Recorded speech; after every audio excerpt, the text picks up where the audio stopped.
Welcome everyone to Mastrius. We are here to meet mentor Howard Friedland. And we're going to engage with him as he talks about his art career, as he talks about breaking through creative blocks and hurdles, and the quickest way to make progress on your art path. Now, Howard has been a full-time professional fine artist for 45 years. Before going into I don't like it, but before going into fine art, he was an art director in major advertising agencies in New York, Miami, Florida, and Albuquerque, New Mexico. Mastrius is really excited to have Howard as a mentoring artist with us this year. Welcome, Howard. Thank you. And I just want to say thank you to Lynn because she's been so helpful. This is going to be my first mentoring group with Mastrius. I've mentored and taught a lot before, but with Mastrius, this is my first one. I'm happy to say that my class is ready to go. It's going to start on September the 3rd. September the 3rd. And so I'm real thrilled about that. So just to let you know a little bit about myself, I'll give you a little bit of background so you get a feeling for who I am as a person. I can remember being interested in art and pictures as long as I can remember. As a matter of fact, my mother tells a story about when I was an infant. We lived in the Bronx in New York City, and we lived in an apartment, and she would carry me around the apartment. And in the kitchen, on the cupboards, there were these little colorful decals that were on, and some of them were flowers and baskets of fruit and little pictures. And she said that she'd carry me around and I would point at the pictures and laugh. So that was maybe my first interest in looking at color and pictures and things like that. Later, when I was a youngster, I remember very vividly being in kindergarten, and when they passed out all the colors, the crayons or tempera paints and these big newsprint pads for us to play on, I just lit up. I wasn't much interested in times tables or anything like that, but when they brought the paper out and the paints and crayons, I was totally excited. So there has to be something, I think, in all of us that sparks, well, as Marie Kondo says, if you know who she is, sparks joy in us. And so when I paint, I try to recall back again those feelings of joy that I got in my early days. And when I started junior high school, I remember I have an older brother, and he was an artist. So so he's 9 years older than I am. And he went to art school, and he had all kinds of art materials around for his classes. And I would steal his paints or crayons or whatever he was using, pastels, and I would draw something. And he realized that I was interested in art. So he would give me some assignments. He would set up some shoes on a chair and tell me to do contour drawings. So he was pretty much my first mentor, my older brother. And he actually, when I was in junior high, bought me a set of oil paints for my birthday. And he got me some books on some of the Impressionists. And I remember copying some of the Impressionists paintings. I think it was Degas, Monet, maybe Renoir, I don't remember exactly. I think Modigliani, and I would copy their paintings. And later in junior high school, I had a friend that was in my homeroom class that also liked to draw. We would go and get on the subway in New York and go down to the Museum of Natural History with our sketch pads. And we would set on the little railings that they had. I don't know if you've ever been, I'm sure you've been to museums where they have these big dioramas of the African veldt, and they have stuffed animals. And we would sit there and draw the animals, and people would come behind us and watch us. So it was pretty much our first plein air feeling of people actually watching us create. So from there, I did a little portfolio and applied to the High School of Music and Art in New York, which is a school for talented musicians and artists, young musicians and artists. And we had our regular academic programs, regular classes, but they also had classes like oil painting and tempera painting, watercolor. I don't think they had pastel, but they had sculpture, they had some printmaking. And so we got a little taste of, excuse me, a lot of different art areas. And in my senior year, I decided I want to be a graphic designer, because that's my older brother had become an art director in advertising on Madison Avenue in New York. So that's what I was geared to do. In those days, back in the 60s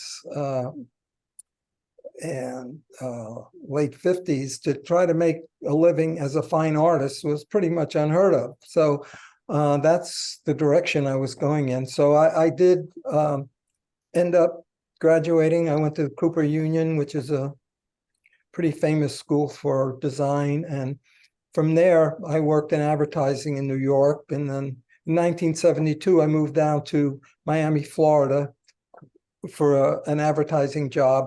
And there I rekindled my interest in painting. I remember from high school how much I enjoyed it, and the stress and I guess the competitiveness of the advertising world. I needed an outlet. So I went to the Miami Art Center, and they had some good teachers at the night school, and I started painting again. And the bug got me again.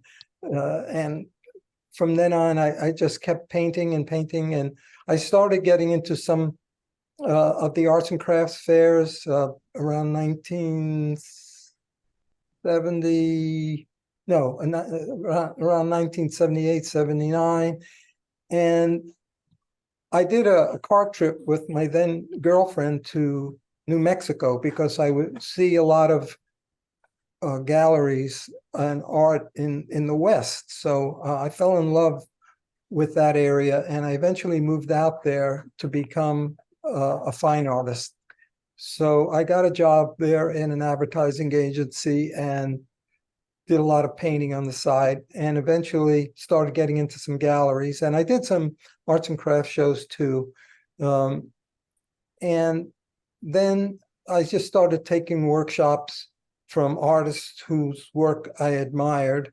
And that's how eventually in 1982, I moved from Florida to New Mexico and started painting the New Mexico landscape. I hadn't done landscape before that. I didn't have a clue how to even go about painting a plein air landscape. But there were some artists in some of the galleries that I really loved. And I got out there and I said, I'm going to try to paint this scene like so-and-so, or that, because I love their style. And I try to copy their style, because I had no idea of what my style would be doing that. Before that, I was just doing mostly still life and landscape, mostly studio work. I mean, still life and figurative, no landscape at all. But when I moved to New Mexico, the landscape was so beautiful that I decided I was going to do that. Well, when I lived in Albuquerque for 14 years, and then I moved up to Taos, New Mexico, and I worked up there and painted up there and was in galleries. And that's where I invited Karen Vance, who is a very fine painter that I met in Winter Park, Colorado, to come and paint in Taos. And I had a place for her to stay. And I asked her if she would bring her husband, and he was busy with work. So he said, what if I bring my sister, Susan? So, so I said, sure, and so Susan came to visit me in Taos. And as Karen says, every day our easels got closer and closer together. So we started a long distance relationship and eventually ended up going to Europe together, painting in Europe together. And so then I moved up to Bozeman, Montana, where Susan lived. And shortly after, we got married. So that's a little bit of a background about my history of my art journey. It's still going on. One of the things that really spurred my success and Susan's success in this field was just getting together and marketing. And oh yeah, that was another funny thing. When Susan came to Taos, I was smitten, and I didn't know about her, but we would take these walks on the mesa, and my line was, we should keep in contact. We can market our art together. How could I resist? As it turned out, that was exactly what happened. So let me see if I'm forgetting anything. I don't think so. Does anyone have any questions? Howard is more than happy for you to you ask can just questions. speak out at any time if you have any questions or comments or anything like that. One of the things that Susan and I did once we got together was, I think we were driving back to Bozeman from Colorado, where we had our honeymoon.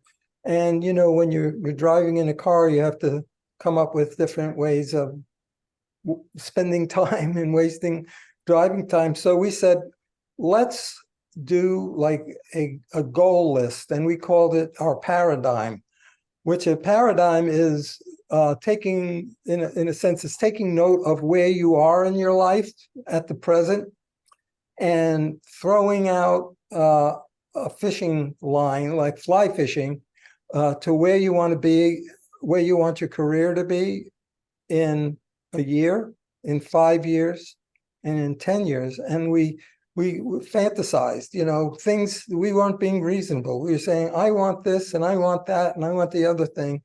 And so one of the things that I hope to do in this mentorship is to get people to really put it out there to what they want. And it doesn't necessarily have to be a career. It could just be, I want my paintings to get into this show, or I want to be accepted by this group, or I just want to be a better painter, and things like that. Because it really worked for Susan and I. I mean, we just put it out there, and you don't know how it's going to happen, or you don't necessarily have to do any particular thing to make it happen, but just putting it out in the universe makes it happen. So we found that to be really interesting. Yeah, I'm sorry. Yeah, if you have anything to say or comments or questions? Well, I just want to welcome Priscilla and Lila. Hello. Hi. Hi, Lila. Where's Priscilla? Hi. Priscilla. I am right here. Oh, there she is. Hi, Priscilla. I just have it on mute because the dogs will probably bark and we don't want to interrupt. There's somebody already. I appreciate it. Well, it's great to welcome you, though. Oh, thank you. Yeah, I just wanted to hear how this was going to go. And I'm sort of a mole, I guess, in that way. I was going to see how this would work and how the mentorship thing works. I still Okay, well, actually, Lynn will be able to talk a little bit about that. She'll answer that question for you. What questions do you have? How the mentorship works? Yeah, and meetings and times and dates and that kind of thing. Well, I have a link right now in our chat that takes you right to Howard's mentorship page and has all the information of his specific mentorship. But we will be meeting with him the first Sunday of every month, starting September the 3rd.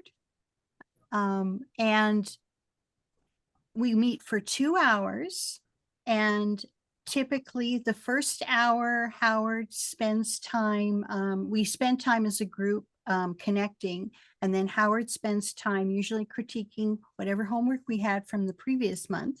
And then he spends the second hour sharing whatever he thinks we need or whatever we think we need, because a mentorship is a little different than a course. The members of the mentorship actually direct Howard as to what kind of learning they would like to have. We also meet once a month so the third Sunday of every month, we'll meet for 1 hour, just our mentorship group, not Howard. And this is where we get to know other artists on the same path as us. We really make really good connections. I find the teaching that we get from the mentor is amazing, but the connections that we end up making and the friendships with other artists along the way is even as valuable as the mentorship itself. And can you see the link in the chat, Lila? Yes, I have it copied. I copied it. Perfect. So you can go there for all the details on how to join, what the cost is, and a little bit about Mastrius and how it works. And just to let you know, the mentorship that Howard has starting on September 3rd, in a couple of weeks, the seats are going quickly. So I just thought I should let you know that. Not that I'm not trying to sell you anything, I'm just letting you know seats are going quickly. Is that enough information for now, Lila? Yeah. Okay. Howard, back to you.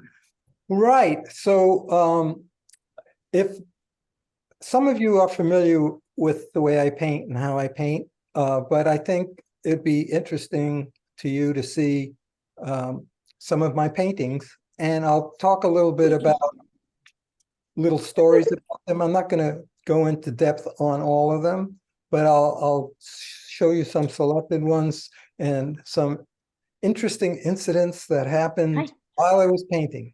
So I'm going to share screen, and hopefully I still have, yes. What's this?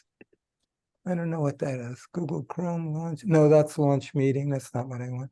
So what I think I have to do, I have to go online, right? So go online and move that. You want me to help you, honey? No, I got it. If I just have to move some stuff out of the way so I can see. Susan, you're a mentor on Mastrius too, right? Yes, I thought am. I recognized your name. That's kind of fun.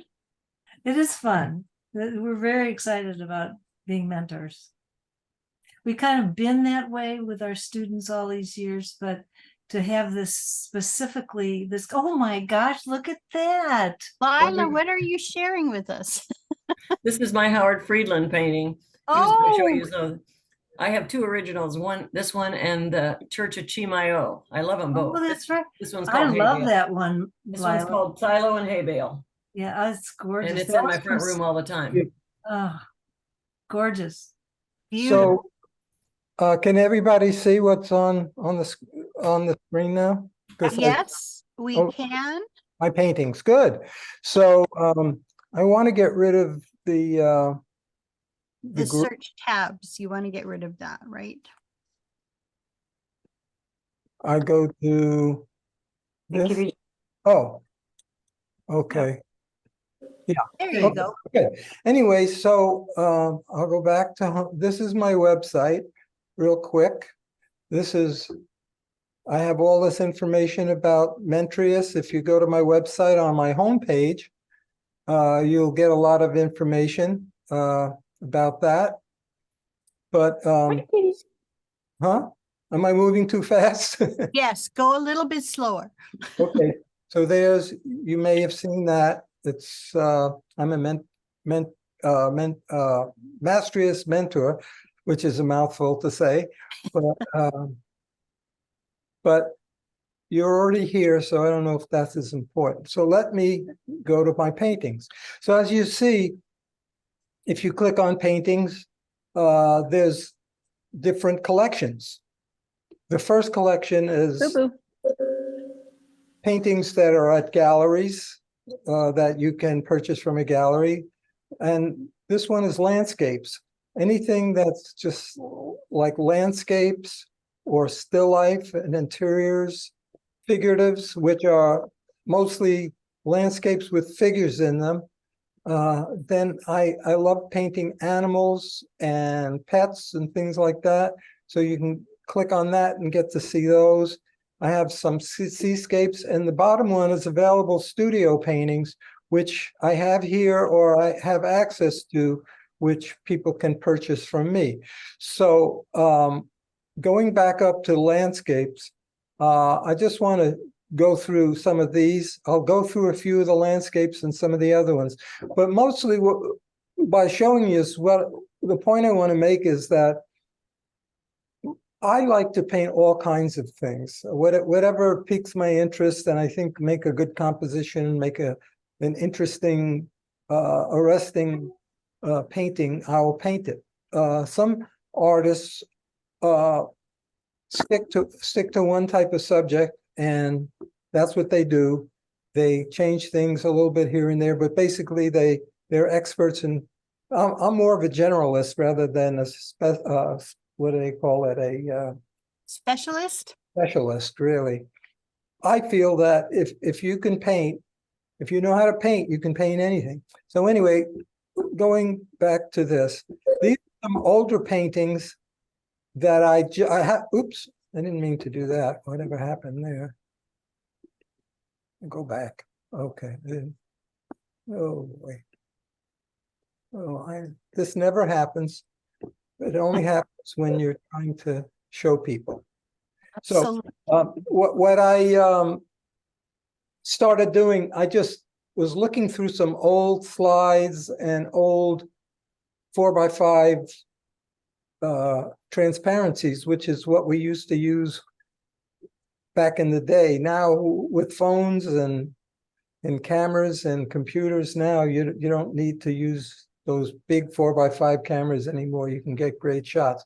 But I was looking through some of them and I found some old paintings that I did 20 years ago, 25 years ago.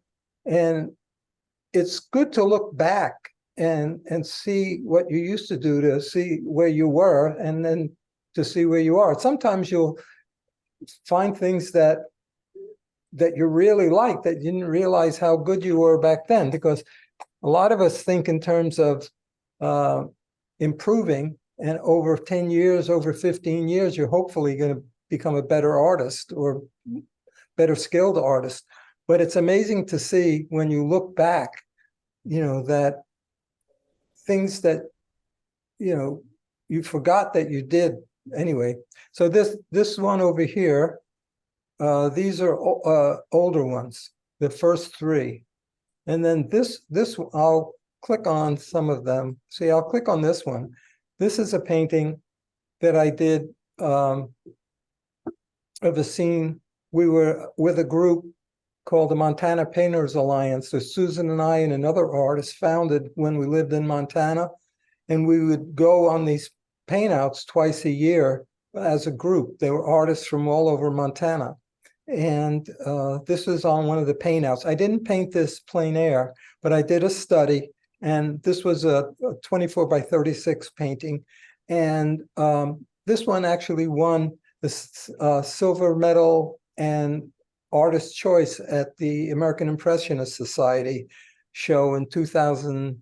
I forgot what year that was, 17, I think, in Seattle. Actually, it was, what's the name of it? Kirkland, Washington.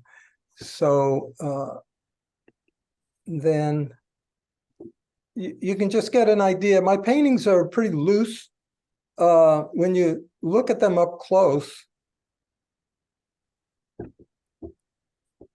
and I'll try to enlarge. When you look at them up close, you see the many brush strokes and spots of color and textures. When you get up close to the painting, you can see all the. Let's see if I can make it even bigger. See that? Well, when you make it real small, your eye puts it all together. So when you stand back 10 feet or 15 feet back from the painting, it looks more realistic.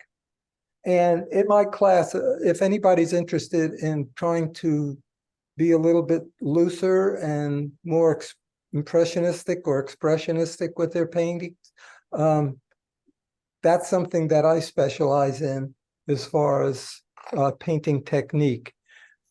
So, and again, ask any questions. I just want to make a comment that the translucency of your water in all your paintings is just amazing to me. Thank you. Yeah, I don't know why this computer is doing this right now, but see if I can get it to stop. There we go. There's one from Jackson Hole, Wyoming. We did a lot of painting in the West since a lot of artist friends of ours lived in various Western cities, and they would have paint outs. This one is actually in Giverny in France. This is at Monet's water lily garden. We were on a barge trip. Susan and I take people to Europe very often to paint and do workshops. And this was one back a while ago where we had a barge that floated. We started out in Rouen. We took a bus to Rouen, France, and got on this barge and floated down the Seine and stopped to see Giverny and all the different places where the Impressionists painted. I forgot the name of the town where Renoir painted the boating party. We painted at that cafe, wherever the cafe's name was. I can't remember it offhand. It'll come to me. But anyway, we got to paint at those places. It was a wonderful trip. And let's see some of these others. So you can see I like painting mostly the Western landscape, and also that one's in Texas, this one here. I like to get a certain amount of rhythm and color and harmony in my paintings. So let's go back to one of the other groupings, like this one, for instance. It's called Figuratives, but these are paintings with people in them. And this one is another one from Giverny. We were there with our group on that trip and took lots of pictures. And I saw this fellow cleaning the water lily ponds. He had this kind of a scooper that he would take the dead water lilies and take them out. And I just loved that pose. And I painted this. It was a 24 by 30 painting. And this one won the Best of Show at the Oil Painters of America National Show in 2008. And that was a big milestone in my career. To win that award was very exciting and boosted my confidence quite a bit. But on the other hand, as I was saying to Lynn the other day, winning awards and things like that, they boost your confidence, but they also it could be a pitfall where you start thinking you've got it together, and an artist has never quite completely got it together. You really have to, I won't say struggle, but you really have to work at every painting. So let's see, we'll go back. Did you do that one plein air, Howard? No, that was a 24 by 30. I did it in the studio. They don't allow you to paint. I don't know. Maybe I think some people, if you write ahead and get permission, but I don't think they allow, you can sketch, but I don't think they allow you to set up an easel and paint. And then some of these are Western. I guess I'm going a little fast here. Yes, go. I was just going to say, can you go slower, please? So Sure. we can look at Any them. particular one you want me to blow up? Anybody? I How like about- the cowboy with the horses. I like. Okay, I'll show you this one first and then I'll go for that one. This was a gal that we were on the Isle of Wight in England. And we had a friend that lived there and we went to visit him and we took a walk.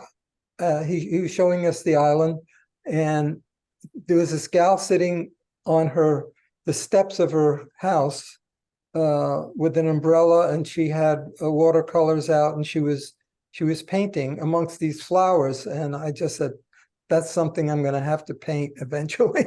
So I got some good photographs of her. And sometimes you just know, you could just see something and know it's going to become a painting. And usually those are your best paintings, I feel. So the cow, the horse, this one was an interesting story. We were at a friend's ranch in Kansas after Lila. It was after a workshop in Stockton. Gloria Nelson and Sally Nelson, we went to their ranch I forgot where it was. It wasn't in the area. It was somewhere else near Kansas City, I think, somewhere. Anyway, there was a young gal that was the daughter of their friend.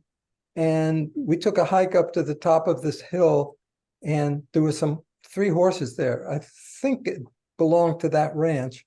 And she had a little apple in her left hand and she was going to offer it to the horse. I don't know if you could see the apple. I'll make it bigger. Yes, we can, now that you mention it, we can see it. Yeah. And just the juxtaposition of the huge beast and the little delicate gal just caught my heart, and I knew I was going to paint it. And I called it Her Gift. And people don't know why it was called that way because you really can't see the apple too well. But that's what that story is about. A lot of people think that the horse is her gift, but that's what that was about. And then let's see. You had one lower down that had a number of horses. Yes, and a cowboy. Yes, This that one, yeah.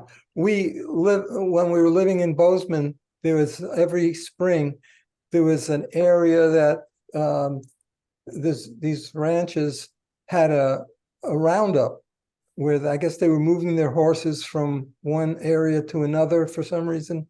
And we went and I started taking some pictures, and I caught this wrangler, in a fantastic pose. I mean, I didn't get him to pose for me. I just got lucky with the shot that he was looking back at the horses and he had this little whip out there and his crop, and the horse was in a perfect position. I just knew I was going to paint that. You've got him right smack dab in the middle. Yeah. Always Yeah, told. he's the focal point and he's right smack dab in the middle. So it just goes to show you can break rules. Yeah. What helps this, I think, is that the horses in the background are somehow attached, visually to him and the horse. So, but there's no question about what the focal point of this painting is. Yeah. Yeah. And this is an interesting one. We were in one of the galleries that we started out with in New Jersey. It was a town called Chester, New Jersey. And she's not in the same town, but she still has her work. It's called Highlands Art Gallery, and now it's in Lambertville, New Jersey. But there's a street. We were walking down the street, and I saw this house with all these lovely hydrangea bushes, and I took a photo of it because, and I loved the little mailbox there with all the vines crawling all over it. And I met the lady. Her name was, I forgot her first name, but her last name is Jimenez, Mrs. Jimenez. I'll think of it in a minute. Anyway, we got to talking and she was a very nice lady. Later on, I found out that her son had bought this painting for her And I thought that was really nice. He came into the gallery and purchased this painting for a Mother's Day gift.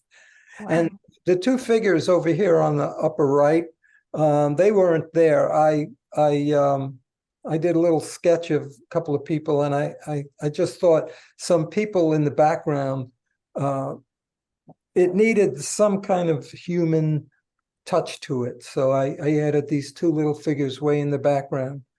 It Okay, also gives great scale. Mm. You can really see how beautiful and big her garden was. yeah.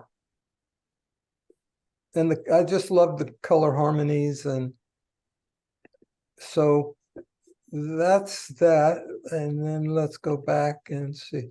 These are some still lifes. I like doing still lifes. I haven't done as many lately, but I want to start getting into it. And you can see this one is really loose, but I really wanted to capture the light, a strong sense of the light coming in. I had light coming in the right side from the right side of the window. And it was above. It was a studio that we had at a different house. And it was just kind of a feeling I was trying to get. I didn't want to make it too tight or to, Howard, do you have a method for getting students to loosen up that are too tight? Yes, I do. I do. I can really share a lot of exercises that will help you to loosen up. One of them is, believe it or not, painting the painting upside down. Oh, And one of them is painting the painting with your left hand, if you're a right-handed painter. And it just forces you not to get too nitpicky with things. And you'd be surprised, a lot of times when I'm having a problem with a painting, when certain areas of the painting are not living up to my expectations, I'll turn the painting upside down and I'll paint it upside down for a while. And I'm always surprised at how great they look when I turn them right side up again. Try it. It's a pretty amazing thing. And I have other exercises that will help you to loosen up if that's what you're interested in.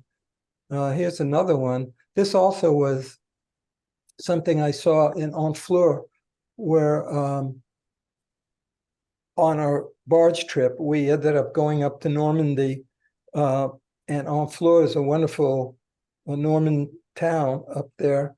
And they have, as a matter of fact, it's an interesting story. When I was painting in Honfleur, a gentleman came up to watch me paint, and he started telling me about, he was a British man, and he was telling me about the history of some of the buildings that I was painting in this little courtyard.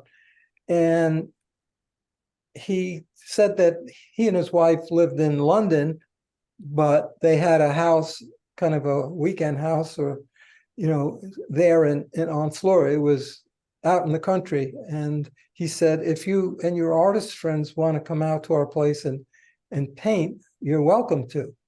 And so in my mind, I was saying, well, it's so beautiful here. Why would I want to go anywhere else? But before he left, I was just finishing up the painting, and he gave me his card, and he left, and I just stuck the card in my pocket.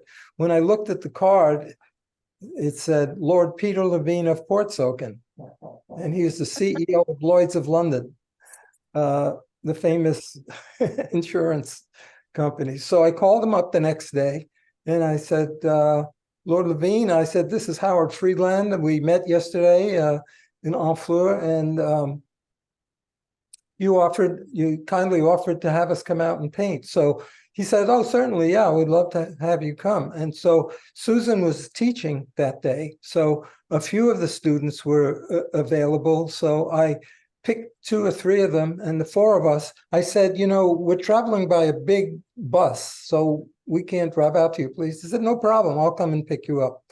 So he comes and picks us up, and he takes us to his wonderful estate. which is beautiful with buildings from the 1600s and before the French Revolution.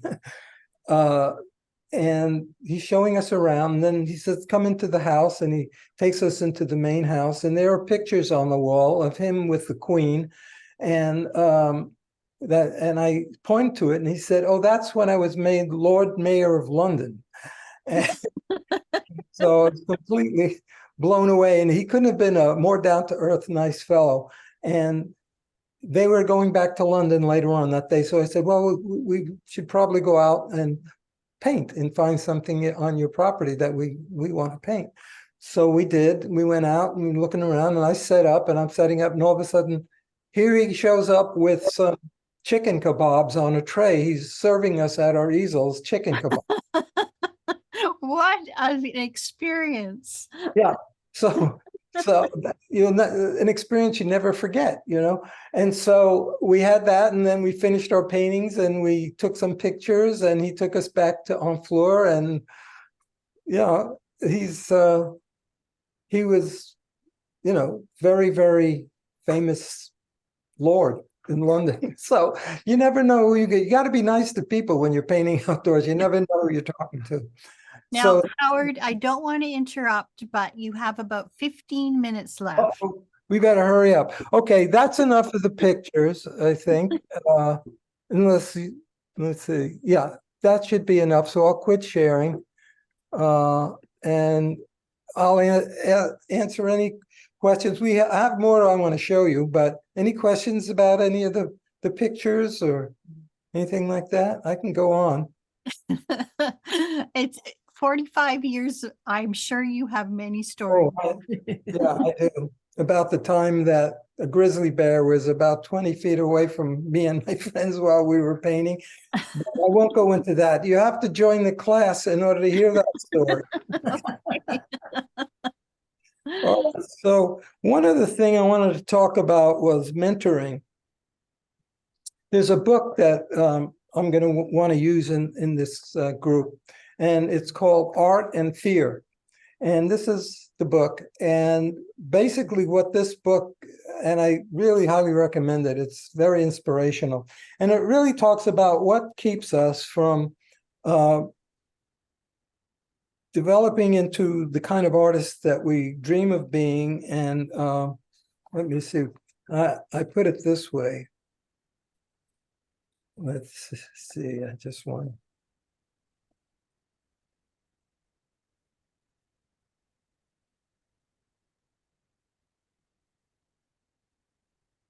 Oh, what's stopping you from reaching your potential and achieving your goals as an artist? So that's what the book is about. And so as a mentor, I'm going to want to support everybody in reaching those goals. So here's a few things that I found interesting that I found on Instagram. So see if I could share. I'm going to share this again. There's only 3 small little clips that I found. But where's my share? Oh, there, it's down here. And so I have to go.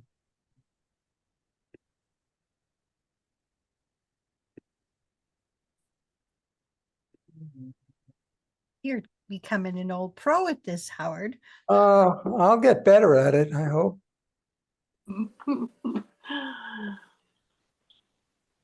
It's under here somewhere. Oh, there it is. I have to, I'll close that first. Then I'll open this, open link, and can you see that? No, I have Not to share. yet. You have to share your screen first. Okay. Well, I have to get back to that page, Zoom. I think you spoke too soon. I jinxed you. I'm so sorry. Okay, I've got it now. So first I have to. I prevent learning. I will make mistakes and they will teach me. I want feedback and coaching. That's the mindset of someone that's getting better every day. Start it over again. Don't have that mindset, and you're probably not going to do the work. Here's how an elite learner in any domain thinks about the skill building. Building skill takes time and effort.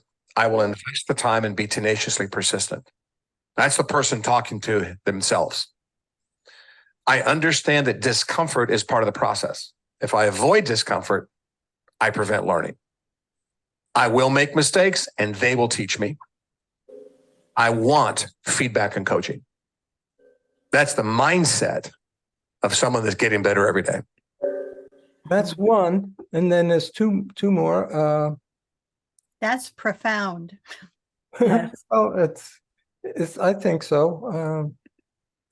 So We then need a there's this second to one, digest that. open link. Zoom, where are you? There it is. Share screen. Share. What happened here? Why is it small? It's big for us. Yeah. Fine. Okay, not seeing. Oh, here it is. Can you see it? You Yes. can't hear it. Okay, now I just have to let you hear it. I love that story. I have to start it over It again. reminds me of the Picasso quote, "Every child is an artist. The problem is how to remain an artist once he grows up." Hidden in both these messages is the simple truth that we don't need to become artists. We already are artists. Whenever I hear the question, how do I become an artist? I'm reminded of a quote by the late artist and teacher, Howard Friedland, who once said, "When my daughter was about 7 years old, she asked me one day what I did at work. I told her I worked at the college, that my job was to teach people how to draw. She stared back at me, incredulous, and said, 'You mean they forget?'" I love that story.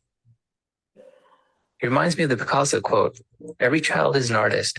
The problem is how to remain an artist once he grows up."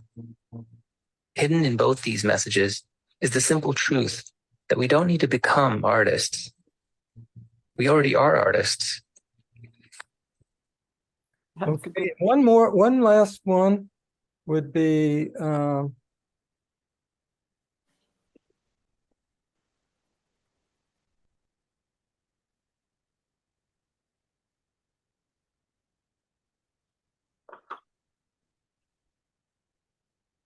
where's the share?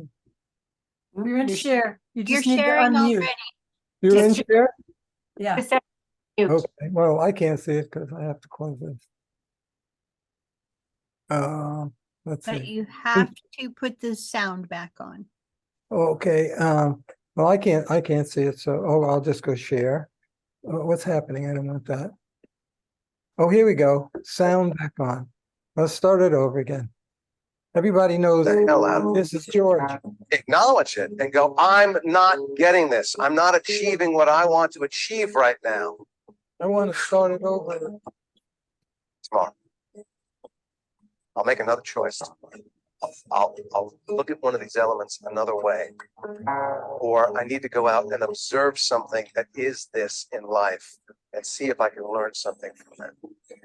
The part that I want to say as an answer to you is, as you begin to find your way of working and you bump into something, you go, I can't make this work. Be gentle with yourself. You don't yell at a bud because it isn't a flower yet. It's going to be a flower, but it opens when it's time for it to open.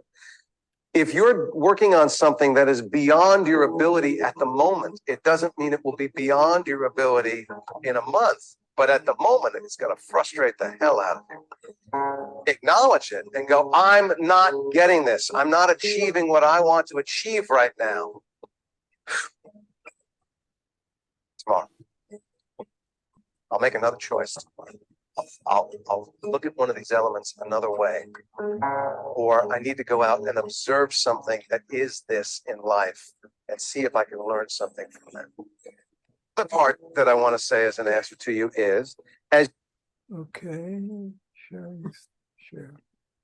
So anyway, I just recently saw some of those, and I just thought they were so appropriate for a group to have some of those thoughts. Some people doubt, and some people, we all run into that, the doubt, and I want to help people to move forward in spite of the doubts.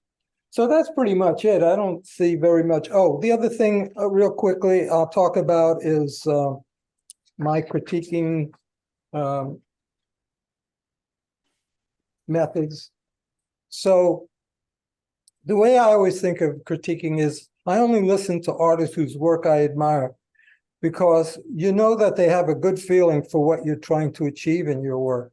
So we're all on Facebook and Instagram, or some of us anyway, and people mostly say nice things, but sometimes you get something that could hurt your feelings, and I just let it roll off me, because they don't know really what you're trying to achieve, and everybody's different. So when I critique a painting, I'll get a feeling of what the painter is trying to communicate and find what is working, then what I think will help the painting to further fulfill that feeling, and then reiterate what part of the painting works well. So that's how I approach doing critiques. And I learned this from one of my first mentors, William Schultz, who's the founder pretty much of the American Impressionist Society. I used to take workshops from him, and he would find beautiful things in the most crude paintings, and beauty that he would see in it and pull out of it was really inspiring to me to really look at artwork in a different light, and not just look for high skill or technique or anything like that. But anyway, what I'll do as far as homework goes, anybody in my group, I'll get a feeling for what they feel they need, and I'll work individually with them and as a group. I'll just get a feeling for the group dynamic and work with them. So that's pretty much my spiel. And I hope you join if you're not already joined up. And I look forward to it. It's going to be fun. We'll have a great time, and we'll create a nice little community and share our art journey together. Great. Yay. So that 5 minutes, what are we going to do for 5 minutes? I'm just going to let everybody know again that if you want to know more about Mastrius, there is a link in the chat to Howard's page, and then that page will take you back to the Mastrius site. I just want to open up the floor to everybody. Any comments, not just questions? It sounds great. I'm excited. I'm looking forward to this. Mindy, I am too. Yeah. And I believe Priscilla here is our newest member. Yes. There I am. Yep. Just within an hour or two. Yeah. Yes, I'm glad you could join us. That's wonderful. I don't think there's anything else. Susan has also a couple of one watercolor mentorship and another one, right? And yeah. The second one is just any medium, and it's going to be called, it's centered around painting with your heart. Ooh, that Uh-huh, sounds, and uh-huh, again, uh-huh. you can find Susan's Mastrius mentorship pages through that link, but you have to go through Howard first. Yes. Then you can go, then you can get to Susan. Yes. Yeah. No rule against. I shouldn't have said anything. in both. Yes, absolutely you should, because that's the wonderful thing about Mastrius. No matter what you're looking for or what medium you paint in, there is somebody there that can help you. Your group emerging or aspiring? My group or Howard's? Howard's is emerging. Okay. And you just have the one? Yes, for now. Yeah, I thought I'd start and try to get one filled and then see how it goes. Yeah, it sounds wonderful. Are you in other groups, Leanne? I'm in a few. Yeah, I wish I could fit you in because it sounds like it'd be right up my alley, but it's not going to work. Maybe next time. Maybe in the future. Yeah. Hmm. Okay, well, I just want to thank you, Howard. This has been wonderful. Thank you, Lynn. Really enjoyed learning more about you and seeing more of your art. And I think that's everything. We'll call this a wrap. Thank you all for joining us today. Thank Thank you so much. Thank you See so you much. on Mastrius. See you in Yeah, see you on Bye-bye. Masters. Bye-bye.